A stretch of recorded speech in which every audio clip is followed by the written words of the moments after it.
السلام علیکم معزز ناظرین، امید کرتا ہوں آپ سب خیریت سے ہوں گے۔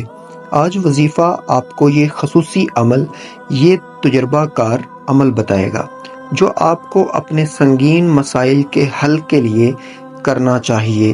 اس وظیفے میں خاص الفاظ شامل ہیں اور یہ فرض ایک خاص عمل ہے جس کی اطلاع ہمارے پیارے نبی صلی اللہ علیہ وآلہ وسلم نے دی ہے، یعنی جب کوئی مشکل پیش آئے تو اس آیت اور ان مخصوص الفاظ کو 3 مرتبہ پڑھیں، تمہاری مشکلات جلد ختم ہو جائیں گی۔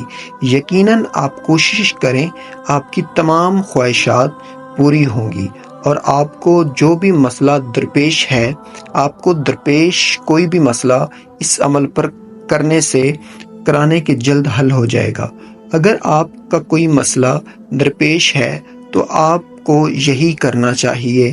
اگر آپ کوئی مسئلہ حل کرنا چاہتے ہیں تو اس آیت کو 3 بار پڑھیے، اللہ تعالیٰ جلد ہی آپ کو اس پریشانی سے نجات دلائے گا۔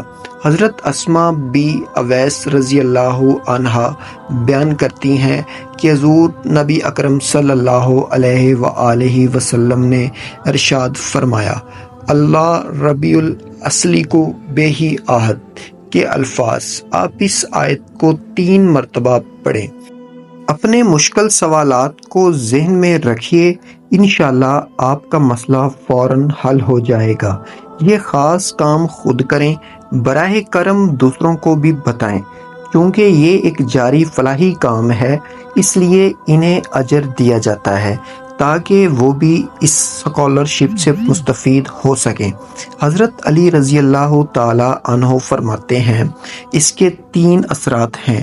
خدا خوراک کو مشکل بناتا ہے، اگر وہ خدا کو ناراض کرنے لگیں تو قادر مطلق خدا ان کے لیے روزی کمانا مشکل کر دے گا۔ اللہ تعالیٰ اپنے بندوں کو مال دے کر غریب کر دیتا ہے، اور کبھی اللہ عشاء کی نماز کے مطابق زندگی گزارنا مشکل کر دیتا ہے۔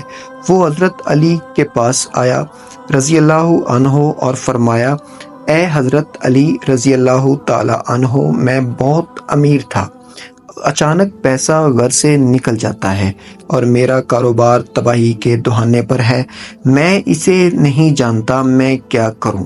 یہ ہر چیز کا انجام ہے جس کے لیے میں نے محنت کی ہے۔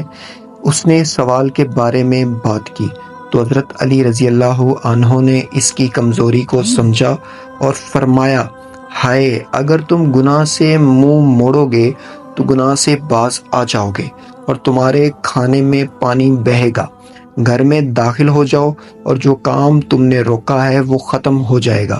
لوگوں نے کہا، اسے 10 گناہ کرو، کیا میں اپنے گناہوں کو چھوڑ دوں؟ حضرت علی رضی اللہ عنہ نے فرمایا، جو لوگ روزانہ گناہ کرتے ہیں اور جان بوجھ کر کرتے ہیں وہ نماز نہیں پڑھتے، حتیٰ کہ اذان کے وقت بھی مسجد نہیں جاتے، تو نماز شروع کر دیں۔ اگر آپ شراب پیتے ہیں تو اس سے پرہیز کریں۔ جو شخص جان بوجھ کر برائی کرتا ہے وہ اس برائی سے منہ موڑ لیتا ہے۔ آپ سونے سے پہلے مجھے گناہ سے دور رکھیں، خدا سے دعا کریں کہ وہ مجھے ان تمام گناہوں کی معافی دے جو میں نے دانستہ اور نادانستہ کیے ہیں۔ تم دل کے راز جانتے ہو، اگر یہ ٹھیک ہو جاتا ہے تو آپ جن کاموں پر پھنس گئے ہیں وہ آگے بڑھنا شروع ہو جائیں گے۔